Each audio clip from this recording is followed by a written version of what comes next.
My teacher refused to lock down. During a real school shooting, even blocked the light switch while gunshots got closer. When I begged her to let us hide, she said, "Sit down or you're expelled." I just stared at her. That was 1 year ago. Last week, she was let out of her apartment in handcuffs. I was in Ms. Brown's AP history class when the lockdown announcement crackled over the PA. Lockdown, lockdown, this is not a drill. We'd done this drill 100 times since kindergarten. Lights off, hide in the corner, stay quiet. Simple. Everyone started moving automatically, but Ms. Brown stepped in front of us with that look she gets when someone questions her authority. "Get back to your desks, now." Her voice had that edge that meant business. I didn't approve any lockdown drill today. I raised my hand out of habit. "But Ms. Brown, we're supposed to. The only procedures you follow are mine. Sit down, or you're all getting zeros on your presentations." Then she launched into her whole "I've been teaching for 25 years" speech. The one about respect and how her generation didn't need constant hand-holding. Here's the thing about Ms. Brown. She was one of those teachers who was super strict about weird stuff, but lazy about actual teaching. She'd mark you absent for being 30 seconds late, but give everyone A's on essays she obviously hadn't read. I once turned in a paper with a whole paragraph about SpongeBob in the middle just to test it. Got a 98. So most of us sat back down. Nobody wanted to risk their GPA over what was probably just another drill. But then the announcement repeated. "Code red. This is a code red. All staff and students follow lockdown procedures immediately." That never happens in drills. They announce it once and that's it. My stomach started doing this weird flip thing. The same feeling I get before a big test I didn't study for, except worse. I kept glancing at the door. The hallway was still bright, fluorescent lights blazing. In drills, teachers always turn off their lights immediately. Then I heard it. Pop, pop, pop, like firecrackers. But not. Everyone's phones started buzzing at once. I pulled mine out under my desk. My boyfriend Tyler was in chemistry 2 halls over. His text made my blood freeze. Hiding in supply closet. "Someone has a gum. Where are you?" More texts flooding in. Behind filing cabinet in main office. Under Mr. Garcia's desk. I showed Ms. Brown my phone. My boyfriend says there's someone with a "I see what's happening here. You think you can stage some elaborate prank to get me in trouble? Get me fired?" The popping sounds were getting louder. Closer. Someone screamed in the hallway. Not a fun scream. Not a playing around scream. "That's probably drama class practicing," Ms. Brown said. But even she didn't sound sure anymore. I could see Mr. Peterson's class across the hall. Lights off. No movement. Just darkness where 20 kids should have been. My hands were shaking so bad I could barely type. "Henderson won't let us hide. Still at desks." Tyler. "What? Get to safety now." Ben tried next. Sweet Ben who never argued with anyone. "Ms. Brown, please. This feels real. Feelings aren't facts, Ben. Sit down." More running in the hallway. Lots of feet. All going the same direction. Away from something or someone. The PA crackled again but cut off mid-word. That's when we heard the shots. Not pops anymore. Bang, bang, bang. Like someone slamming a metal door. But sharper. Louder. Real. I stood up. "We need to hide now. Sit down or you're expelled." Ms. Brown moved to block the light switch. "I will not lose my job because you children want to play games." Something in me snapped. "I don't care." I sprinted for the lights. That's when everyone lost it. Half the class rushed to the safe corner. The other half froze at their desks, torn between a lifetime of following rules and that primal voice screaming danger. Ms. Brown grabbed at my arm as I passed, but I yanked away. She was yelling about disrespect and consequences. "You're all being hysterical. This paranoia is exactly what social media has done to you. Manufactured fear." But we weren't listening anymore. Desks scraped across linoleum as we barricaded the door. Someone was crying. Someone else was praying. The kids who'd frozen finally scrambled over, cramming into our corner. 23 teenagers trying to become invisible. Everyone except Ms. Brown. She stood at her desk, arms crossed, fury radiating off her. The doorknob rattled. Everyone stopped breathing. The handle turned. Locked. Thank God, locked. A shadow passed under the door. Paused. We could hear breathing on the other side. Or maybe that was just my heart pounding in my ears. Footsteps. Moving on. Those were the longest 10 seconds of my life. The SWAT team found us 40 minutes later. Ms. Brown was still babbling about how we'd overreacted to a simple drill. And a week later, we finally found out why. Because that's when they told us who the shooter was. Jake Wilson from my sophomore English class. The quiet kid who sat in the back corner drawing anime characters in his notebook. The paramedic wrapped the blood pressure cuff around my arm while I sat on the gurney outside, my whole body shaking like I had hypothermia even though it was May. She kept checking my pulse and asking if I could breathe okay, but all I could think about was Jake walking past our door. Jake with a gun. Jake who I'd lent a pencil to last week. Detective Santos showed up with her badge and notebook, crouching down to my eye level while asking me to walk through everything that happened in Ms. Brown's room. I told her about the announcement, about Ms. Brown making us stay at our desks, about the sounds getting closer. She wrote everything down, nodding when I mentioned turning off the lights myself. The parking lot was chaos with parents running everywhere, news vans setting up, ambulances leaving with their sirens on. Mom crashed through the police tape still wearing her hospital scrubs. Mascara running down her face as she grabbed me so hard I couldn't breathe. She kept touching my face, my arms, checking for injuries that weren't there while demanding answers from Detective Santos about how a teacher could keep kids exposed during an active shooter. Tyler's mom was there too, crying and hugging him over and over while he stood there looking blank. Detective Santos brought me to a quieter spot and pulled out her tablet, showing me screenshots of my text to Tyler about Ms. Brown not letting us hide. She said 23 students had already given the same story, that Ms. Brown kept insisting it was fake, even after the gunshots started. 2 kids died in the math hallway, she told me. 3 more were at the hospital, all from rooms that followed protocol immediately, except for one girl who got grazed by a bullet that went through a door. Dad showed up and took over from Mom, leading me to his truck without saying anything. The radio stayed off the whole drive home and we both jumped when a motorcycle roared past us at a red light. Our house felt wrong, too normal with its regular smell of coffee and laundry detergent. Dad made spaghetti, but I just pushed it around my plate while my phone kept buzzing with messages from everyone asking why Ms. Brown didn't let us hide. That night I couldn't sleep, just kept replaying those 40 minutes over and over. The next morning an automated call from the district said school was canceled indefinitely and counselors would be available at the community center. Mom called in sick to stay home with me, but I locked my bedroom door and sat on my bed thinking about how we almost didn't barricade, how we almost stayed at our desks like Ms. Brown wanted. Channel 8 had our school on every commercial break, and then Ms. Brown's face filled the screen, standing in her driveway telling the reporter she maintained control during chaos and her students were alive because she didn't panic. Mom grabbed the remote and threw it so hard it cracked the TV screen. Tyler sent me a link to someone's cell phone video from Mr. Peterson's dark classroom, showing everyone hidden and silent while Ms. Brown's voice carried through the walls talking about manufactured fear. The timestamp showed 2:47 7 p.m., right when she was blocking the light switch. The video had 50,000 views in 2 hours, and the comments were brutal. I spent the next day in my room jumping every time the house creaked or a car door slammed outside. Mom brought soup I didn't touch, and the group chat kept going off about lawyers and lawsuits, but I couldn't focus on any of it. Principal Foster called that evening with his careful principal voice saying the district needed my written statement about Ms. Brown's actions, separate from the police investigation. Mom grabbed the phone and told him I'd provide it through our attorney, which was news to me since I didn't know we were getting one. The next morning, Ben's mom drove him over because he needed to talk to someone who was there, someone who understood. We sat on my front porch and he kept starting sentences he couldn't finish about almost staying in his seat, about what would have happened if I hadn't turned off those lights. His hands were shaking just like mine were. Tyler's parents dropped him off later that afternoon, and we went straight to the backyard where the picnic table sat under the big oak tree. He rolled up his jeans and showed me the dark purple bruises covering both his knees from when he'd wedged himself behind the chemical storage shelves in that supply closet. His voice stayed flat when he told me how the shots kept getting closer, and he knew I was 2 halls away but couldn't do anything about it. We sat there for an hour, not really talking about it, but not talking about anything else either, while his fingers picked at the splintered wood on the table. Day 5 started with Mom on the phone scheduling appointments, and by noon she'd found Rebecca Thompson, this lawyer who specialized in school safety cases. Her office downtown had newspaper clippings covering every wall, headlines about negligence lawsuits and safety violations at schools across the state. Rebecca looked at Mom's notes and said, what Ms. Brown did went beyond poor judgment, that keeping students exposed during an active shooter situation was criminal endangerment. There's something unsettling about how Ms. Brown keeps insisting this is all fake, even with those gunshots echoing through the halls. What makes a teacher so convinced that actual danger isn't real when every other classroom is already dark and hidden? She explained how other families were already filing civil suits, but criminal charges would be up to the district attorney's office. The community meeting on day 6 turned into chaos. The second Ms. Brown walked through the civic center doors with her union representative, parents started screaming immediately while she just stood there with that same controlled expression she'd had during the shooting, repeating that she'd followed her professional judgment. Someone threw a water bottle that hit the wall behind her, and security guards had to form a circle around her to get her back outside. The detective called that same night with a question that made my whole body go cold, asking if Ms. Brown had ever mentioned Jake Wilson in class since he'd been her student 3 years ago. Jake Wilson was the name everyone knew through whispers and group texts, but the news wouldn't say yet. Day 7 morning. I finally made myself shower and change out of the clothes I'd been wearing for days. Dad stood at the stove making pancakes like any other Sunday, but we both jumped when the doorbell rang. Just the delivery guy dropping off a package, but that split second of panic was becoming our new normal. That evening, the news finally confirmed what everyone already knew, showing Jake's yearbook photo from when he graduated, this quiet kid I vaguely remembered from my freshman year. The anchor dropped the real bomb, though, saying Wilson had filed a formal complaint against teacher Patricia Brown 3 years ago for psychological abuse. Mom grabbed her phone immediately to call our lawyer while Dad hunted through online records for any trace of Jake's complaint. We found a school board meeting transcript from 2021 mentioning a sealed student complaint against staff with dates that matched up perfectly, even though Ms. Brown's name wasn't listed. Day 8. Tyler picked me up and we drove to the empty mall parking lot where we just sat with the engine off. His hands gripped the steering wheel until his knuckles went white, and he finally said, she knew. She had to know it might be him, and she still kept us all exposed. Ben started texting our class group chat with information his parents had found. 3 other students from Jake's graduating class who remembered Ms. Brown having it out for him. This girl, Melissa, said Ms. Brown had failed Jake on a technicality that almost cost him graduation, and the stories painted a clear pattern of targeting certain students. Day 9. The detective showed up at our house with a court order for Ms. Brown's personnel file clutched in her hand. She told Mom they'd found something, that Jake wasn't the only complaint against Ms. Brown over her career. There were 6 others all sealed and somehow resolved without any action taken. She needed my detailed statement about Ms. Brown's exact words during the lockdown, every single thing she'd said while we begged her to let us hide. I sat at my kitchen table with the detective's blank statement form in front of me, my pen hovering over the paper while Mom made coffee in the background. The first line asked for a description of events, and I wrote 3 words before crossing them out. Started again, crossed that out too. How do you put into words the way someone's voice changes when they've been in charge for so long they can't imagine being wrong? The detective waited patiently while I tried 6 different ways to explain how Ms. Brown stood there blocking the light switch while we heard those shots getting closer. I finally just wrote exactly what she said and did, step by step, no opinions, just facts. Day 10. My phone buzzed with a news alert while I was eating breakfast. The school board had placed Ms. Brown on administrative leave pending investigation, which sounded good until I read the teacher's union statement underneath calling it a rush to judgment against a dedicated educator with 25 years of service. The comment section was already at 300 posts, half calling her a hero for maintaining order, half calling for her arrest. Mom shut my laptop and told me to stop reading, but I'd already seen my name mentioned 14 times. That afternoon, Principal Foster showed up at our door looking like he hadn't slept in days. He sat on our couch and stared at his hands while telling Mom about the complaints over the years, parents saying Ms. Brown was too rigid, too harsh, but she had tenure and her students got good test scores, so nothing ever happened. His voice cracked when he mentioned the 2 kids who didn't make it out. Day 11 started with my phone exploding at 6 a.m. because someone had leaked Jake's manifesto to a news site before the FBI could lock it down. 3 whole pages about Ms. Brown, how she failed him on his senior thesis over a missing footnote, how that 1 grade kept him out of his dream college, how she laughed when he asked for a chance to fix it. The details made my skin crawl. Dates and times and conversations he'd recorded secretly, building his case for why she deserved what was coming. Our lawyer Rebecca called an emergency meeting that night with all 23 families from Ms. Brown's classroom crammed into a conference room at the Holiday Inn. She stood at the front with a stack of papers and dropped the bomb that the school district knew about Jake's fixation on Ms. Brown because his therapist had sent a warning 2 months before the shooting. The room erupted with parents shouting and crying and demanding answers while Rebecca tried to explain about mandatory reporting laws and liability. Day 12. I woke up to 47 Instagram notifications because Ms. Brown had gone on some podcast called Truth in Education and spent an hour painting herself as the victim of woke culture and teenage hysteria. She actually used my full name, called me a troubled student with attendance issues, twisted my grandmother's funeral into me skipping class for fun. The host kept agreeing with her, her, saying kids today are soft, can't handle structure, need safe spaces instead of real education. Rebecca filed a cease and desist within 2 hours, but the episode had already been downloaded 12,000 times. My Instagram filled with strangers calling me a liar, an attention seeker, a crisis actor. Someone found mom's work number at the hospital and started calling the nurses station, asking if she was proud of raising a daughter who destroys teachers' lives. Day 13. Tyler came over with his sleeping bag and set up on my bedroom floor because neither of us could handle being alone anymore. We lay there in the dark at 3 a.m., both wide awake, staring at nothing. He kept going over that day, how he could have pulled the fire alarm from the chemistry room, how that would have evacuated everyone before Jake even started. The what-ifs were eating us both alive, but there was nothing to say that would make it better. Ms. Brown's husband, who sold real estate all over town, started a GoFundMe for her legal defense the next morning that hit $30,000 in 6 hours. The description called this a witch hunt against a dedicated teacher, included photos of her at graduations with former students who became doctors and lawyers, carefully leaving out anyone who didn't fit the narrative. People from 3 states away were donating and leaving comments about how liberals are destroying education. Day 14. Ben's mom called to say they were pulling out of the group legal action, her voice shaking as she explained that Ben's dad's construction company had just lost 3 major contracts with no explanation. She kept saying they couldn't prove it was connected, but everyone knew Ms. Brown's brother-in-law ran the biggest development firm in town, and golf with half the city council. Daniel Harris from my grade found me at the coffee shop that afternoon, his phone already out and shaking in his hand as he slid into the seat across from me. He'd been hiding in the main office during everything, pressed behind the secretary's desk where he could see the security monitor, and he'd recorded the whole thing on his phone without even thinking about it. The video was grainy but clear enough to see Ms. Brown walking down the hallway 30 seconds after the first shots, not running, not ducking, just walking like it was any other day between classes, while Mr. Peterson's door was already barricaded and Mrs. Garcia had her kids hiding under desks. Daniel forwarded it to Detective Santos right there in front of me, his fingers moving so fast they kept missing buttons. Day 15. I went back to therapy for the first time since middle school when my parents got divorced. Dr. Patel's office had the same fake plants and beige walls and that white noise machine that was supposed to be calming but just made me think of static. I told her about the shadow under the door and how I still hear Mrs. Brown saying we're being hysterical while people were dying down the hall. She wrote notes on her yellow pad and asked me to describe what I felt in my body when I remembered it. Daniel's video hit Twitter before dinner that same day, and by midnight, #BrownKnew was trending with 40,000 retweets. People kept slowing it down and zooming in where you could see her checking her phone while other teachers were dragging kids into classrooms. The timestamp clear as day showing this was after the shooting started. News vans showed up at Daniel's house and his parents had to take him to stay with his aunt in Boston. Day 16. Detective Santos called me in to look at the footage with some specialist from the state who kept pointing at the screen with her pen. She showed me how there was no startle response when the shots went off, no surprise on Ms. Brown's face, just this calm decision to keep walking. They were building a case for willful endangerment, she said, which could mean up to 5 years in prison. Mom picked me up from the station and drove straight to the district office where she filled out the paperwork to pull me out for homeschooling. Ms. Brown walking calmly down the hall while other teachers barricaded doors is the kind of detail that makes lawyers rub their hands together and insurance companies reach for their checkbooks. She took 3 weeks of vacation time she'd been saving for years and told me she didn't care about my college applications. She cared about me being alive, and we both ended up crying in the kitchen while the pasta boiled over on the stove. Day 17. Ms. Brown's lawyer held this big press conference on the courthouse steps with 3 of her former students standing behind him in suits. One was a state senator now who kept talking about rushing to judgment and promised to investigate the investigation, while the lawyer claimed the video was doctored and demanded independent analysis. Tyler's parents didn't wait for any of that and transferred him to St. Mary's private school the same day, his mom explaining they couldn't wait for the system to sort this out. He texted me constantly from his new school, feeling guilty about leaving even though I kept telling him to go, to get out while he could. Our phones became this lifeline, both of us waking up at 3 a.m. and texting each other just to make sure the other was still there. Day 18. I couldn't sleep again, so I started Googling Ms. Brown and found this old Reddit thread from 2019 where someone asked who was your worst teacher. 3 different accounts mentioned her by name, talking about her mind games and how she'd pick one student each year to torment. The thread had been deleted, but the cached version was still there on the Wayback Machine, so I screenshot everything and sent it to our lawyer. Day 19. The school board meeting turned into complete chaos when parents started screaming at each other across the auditorium. Half of them wanted Ms. Brown arrested immediately, and the other half thought she was being scapegoated, with one woman yelling that Ms. Brown saved those kids by maintaining order. Ben's dad stood up even though they'd pulled out of the lawsuit and shouted back that she nearly got them all killed, and security had to clear the whole room while people were still pushing and shoving in the parking lot. Rebecca Harris, Daniel's mom, filed for a restraining order the next morning after Ms. Brown's supporters started showing up at our houses, taking photos of our front doors and posting them online with our addresses. The judge said without direct threats it was just free speech though, and Rebecca sat in the courtroom crying while the judge explained that taking pictures from public property wasn't illegal. That same night I couldn't sleep and kept scrolling through my phone looking at all the comments defending Ms. Brown. Around 3 a.m., something inside me just snapped. I grabbed my laptop and started pulling up the audio recordings from that day that the news had released. The timeline was public record now thanks to the investigation. I synced up Ms. Brown's exact words with the sounds of gunshots in the background. Setting up my phone against my desk lamp, I hit record and just started reading from the transcript. I didn't approve any lockdown drill today. Bang echoed from my laptop speakers. Sit down or you're all getting zeros. Bang, bang. My hands were shaking, but I kept going through every single thing she said while kids were dying down the hall. When I posted it to TikTok at 4:17 a.m., I didn't expect anything. By noon, it had 2 million views and climbing fast. Other kids from school started making their own videos showing what their teachers did. Mrs. Garcia from Spanish had everyone under desks in 8 seconds. Mr. Peterson had his whole class in the storage closet before the second announcement. Coach Williams literally carried 2 freshmen who froze into the equipment room. Every single teacher except Ms. Brown had their students hidden within 30 seconds. The hashtags exploded across every platform. Teachers. Save students showed heroes while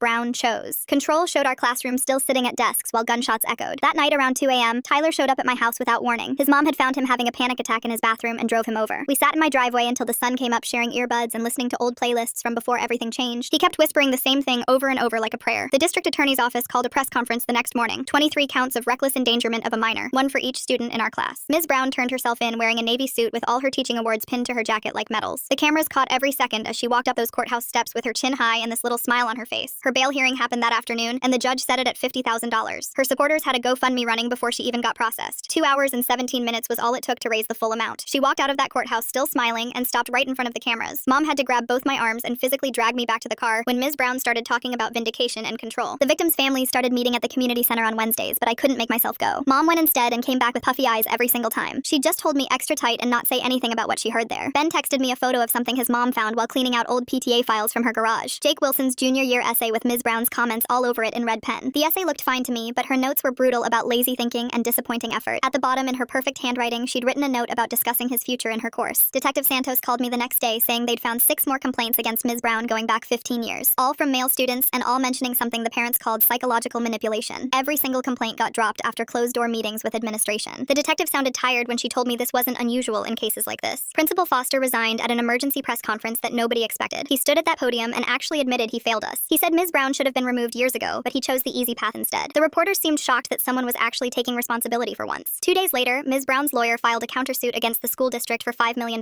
They claimed the district was scapegoating her for their own security failures. My phone buzzed with the news alert while I was in my therapist's waiting room, and I actually laughed out loud at the audacity. The next day, Rebecca called a meeting at the community center, and all 23 families showed up. She stood at the front with stacks of papers and started handing them out while explaining we weren't just defending ourselves anymore. We were filing criminal complaints with the state board and launching a federal civil rights lawsuit. Parents were signing papers and exchanging phone numbers while Rebecca's assistant took notes on her laptop. That night, I couldn't sleep, so I started writing everything down in this old notebook I found in my desk drawer. Every word Ms. Brown said during those 47 minutes went on the page. The way she blocked the light switch, how she threatened us with zeros and expulsion while gunshots got closer. Dr. Patel said writing helps process trauma, but it felt more like building a case. 3 days later, my phone started blowing up with notifications about this new website. A group of Ms. Brown's former students had created something called Survivors of Room 203. I clicked the link and saw testimonial after testimonial pouring in. 37 stories in the first few days alone. Kids from 10 years ago describing the same tactics. Public humiliation when you questioned her. Grades mysteriously dropping if you challenged her authority. Mind games that made you doubt yourself. The pattern was right there for everyone to see. A local reporter reached out through my mom asking if I'd do an interview. My hands were shaking when the camera started rolling, but I kept my voice steady and told them exactly what happened. How she looked at us while gunshots echoed in the hallway and chose her authority over our lives. The segment aired that evening and my phone didn't stop buzzing for hours. Ben surprised everyone the next day by posting his own story on Instagram despite his parents begging him not to. He wrote about almost staying seated because he was more afraid of Ms. Brown's punishment than dying. He said I saved his life by defying her. Within 3 hours, his post had 10,000 shares and climbing. The FBI agent called my parents that afternoon with new information they'd uncovered. Jake had texted a friend the night before the shooting about Ms. Brown destroying him in front of everyone. The friend had deleted the messages out of guilt, but investigators recovered them from the phone company's servers. The texts were explicit about Jake's plans and his specific hatred for Ms. Brown. 2 days later, news broke that Ms. Brown's husband had filed for divorce and moved out in the middle of the night. Court documents showed he'd been planning it for months, but the shooting pushed up his timeline. Even her own husband was abandoning ship. I had to go back to school to get my stuff since the semester was ending. Room 203 was still sealed with crime scene tape across the door. The hallway felt wrong and smelled like industrial cleaner trying to cover something else. I grabbed my things from my locker as fast as I could while Tyler waited in the parking lot with a car running. The prosecution brought in this expert named Dr. Catherine Mills, who specialized in crisis response. She spent 3 days reviewing everything, and her conclusion was brutal. Ms. Brown violated every single established protocol and showed gross negligence that directly endangered our lives. Ms. Brown's supporters raising $50,000 in just 2 hours makes me wonder who exactly has that kind of money and motivation to defend a teacher who kept kids seated during gunshots. Her report was 50 pages of professional language basically saying Ms. Brown chose control over children. Then Ms. Brown's supporters decided to organize a rally at the courthouse, which turned into a disaster. Parents of the 2 students who died showed up as counter-protesters. When someone yelled that Brown did nothing wrong, one of the mothers just collapsed, sobbing on the courthouse steps. The photo went viral within minutes, showing our town completely divided. News vans from 3 states away started showing up. Tyler's mom organized a support group meeting at the community center that weekend, where 23 of us survivors gathered in a circle of folding chairs. The girl from Mr. Peterson's class kept twisting her hair around her finger while she talked about how their teacher immediately flipped desks to make a barrier. Another kid from the science wing described his teacher pulling them into the chemical storage room and blocking the door with a filing cabinet. Everyone had the same story except us. Their teachers protected them. Ours tried to get us killed. One girl just looked at me and said we shouldn't have had to save ourselves, and everyone nodded. The State Board of Education finally launched their investigation on day 35 after the media pressure got too intense. Rebecca called me that afternoon to say they were subpoenaing 10 years of records from the school district. She said the investigators found 17 formal complaints against Mrs. Brown that were never properly documented. Criminal charges against the administrators who covered for her were now on the table. Mom arranged dinner with Tyler's family that night, where we all sat around their dining room table pushing food around our plates. Tyler's dad kept trying to talk about his college plans for next year, but the words just hung there. His mom mentioned summer vacation ideas, but stopped mid-sentence when a car backfired outside and we all jumped. We were all pretending we weren't different now, that loud noises didn't make us freeze, that shadows didn't make our hearts race. On day 4, 40, I found myself at the state capitol building with a microphone in front of me and 300 people in the audience. The legislative committee sat behind their long desk taking notes while I read from my prepared statement. I told them Ms. Brown weaponized her authority while a weapon was in our school. I said she chose her ego over our lives. I asked how many complaints it takes before someone acts. The representatives just stared at me when I finished. 2 days later, a custodian named Frank contacted our lawyer with something huge. He had security footage from 3 years ago that nobody knew existed because it was from an old camera system they forgot to disconnect. The video showed Jake leaving Ms. Brown's classroom with tears streaming down his face before punching a wall so hard his knuckles bled. The timestamp matched exactly with the day Jake filed his complaint against her. The original investigation never included this footage because nobody thought to check the old system. Ben's family called us on day 42 to say they were rejoining the lawsuit. His dad's company mysteriously got all those contracts back the same day the FBI started investigating Ms. Brown's brother-in-law for witness tampering. His dad said some things are more important than money, but we all knew the truth. The brother-in-law backed down when federal agents showed up at his office. The grand jury met the next week and upgraded Ms. Brown's charges to attempted murder through depraved indifference. Her lawyer went on the news calling it prosecutorial overreach, but the DA held a press conference explaining that keeping children exposed during an active shooter situation showed extreme disregard for human life. The legal experts on TV said this charge usually only applies to drunk driving deaths, but this case might set a new precedent. Tyler got his early admission letter to State University on day 45, but called them that afternoon to defer for a gap year. He came over that night and we sat on my porch while he explained he couldn't leave me to face the trial alone. We both knew what we had wasn't normal teenage stuff anymore. We were connected by something darker now, something that went beyond love into shared survival. Day 47 was my first good day since the shooting. I went 6 whole hours without thinking about it while helping Mom reorganize the garage. Then the guilt hit me like a truck. How could I forget even for a minute when 2 kids were dead? Dr. Patel said healing isn't linear during our session, but it felt like betrayal. It felt like I was abandoning the kids who didn't make it out. The state board held their hearing on day 50 to revoke Ms. Brown's teaching license. She showed up in a black suit claiming this was a lynching of a dedicated educator. When they showed her testimonials from 37 former students describing her behavior, she called them weak children who couldn't handle high standards. Several board members visibly pulled back from their microphones. The woman running the hearing had to call for order twice when Ms. Brown started yelling about cancel culture. They voted unanimously to revoke her license permanently and referred the case to the Attorney General for additional charges related to child endangerment spanning her entire career. The next few weeks passed in a blur of legal meetings and therapy sessions until Detective Santos called me on day 52 with news that made my hands shake so bad I dropped my phone. She'd been digging through old personnel files at the district office when she found a sealed folder from 2009 about Ms. Brown's transfer from Westfield High. A student there had tried to kill herself and left a 3-page note naming Ms. Brown specifically for the daily humiliation and mind games that pushed her to that point. The school quietly moved Ms. Brown to our district rather than investigate because the superintendent's wife was Ms. Brown's cousin. Within hours of Detective Santos leaking this to a reporter friend, my phone started blowing up with notifications from a Facebook group called Survivors of Patricia Brown that already had 200 members. Former students from 3 different schools were sharing stories going back 25 years about her tactics, the public shaming, the way she'd give contradictory instructions, then punish kids for being confused, how she'd gaslight students about things she'd said minutes earlier. One girl from 1998 wrote that Ms. Brown told her she was too stupid for college in front of the whole class, then denied it when her parents complained. Another kid from 2003 said Ms. Brown made him stand in front of the class while she listed everything wrong with his essay, including mocking his stutter. The pattern was always the same, always protected by administrators who found it easier to transfer her than deal with complaints. 2 days later, my mom drove me to meet the Johnsons and the Garcias, whose kids Michael and Sophia died in the shooting because they stayed at their desks following Ms. Brown's orders. Mrs. Johnson held my hand while tears rolled down her face and said she didn't blame any of us survivors. Mr. Garcia's voice cracked when he told me we fought to save ourselves while their children never got the chance because they followed the rules. We sat in their living room crying together for an hour, looking at photos of Michael and Sophia at prom just 3 weeks before they died. Rebecca called that afternoon with updates on the prosecution strategy, and what she told me made me run to the bathroom to throw up. They had evidence Ms. Brown knew Jake was likely targeting her based on previous incidents where he'd confronted her after class, but she deliberately kept us exposed as a form of psychological torture. The prosecutors were going to argue she used us as human shields for her ego, that she'd rather risk our lives than admit she was wrong about the lockdown. The truth was more horrifying than any of us imagined, that she saw us as props in her power game even with a shooter in the building. By day 56, the school district's lawyers were in full panic mode and offered a $30 million settlement divided among all the families, admitting no wrongdoing but acknowledging failures and oversight. Some families took it immediately because they couldn't afford years of legal battles, but my parents and 12 other families held out for criminal justice, not just money. Tyler picked me up 2 days later to visit the memorial that had grown outside the school. Hundreds of flowers and teddy bears and photos covering the front steps.